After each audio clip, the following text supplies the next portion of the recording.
Hello and welcome. In today's video, I'm going to show you how to remove the steering wheel airbag off the steering wheel. This is not a complete guide. This is just to show you the important step of removing the steering wheel airbag. Make sure you detach or unplug the battery before doing any of this. Now in today's one, I'm going to do a bit differently. The steering wheel airbag is already off, but I'm going to show you what you need to do. So we need to have access to these rods here on the inside. And to detach them, on the side, there won't be a hole. There'll be like a location and you'll need to make the hole yourself. I just did it with this tool, as you can see.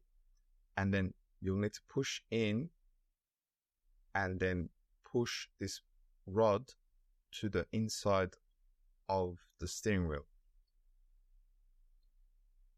Like so.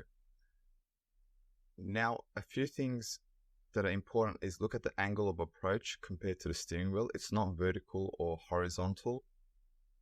It's on an angle from low to high.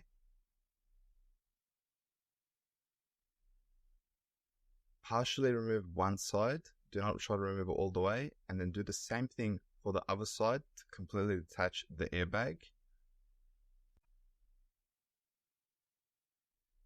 Now, this tool that's off, you can see which buttons it comes onto and exactly how it looks. This is important. Once the airbag is off, this is not exactly from a Peugeot 508, but it's the same idea. You'll need to pull up this locking clip and then you can pull this plug off. This white one to the side, there's a very small little locking clip and you can pull that off as well. Thank you for watching. I hope you have found this video helpful. Please don't forget to like, comment and subscribe.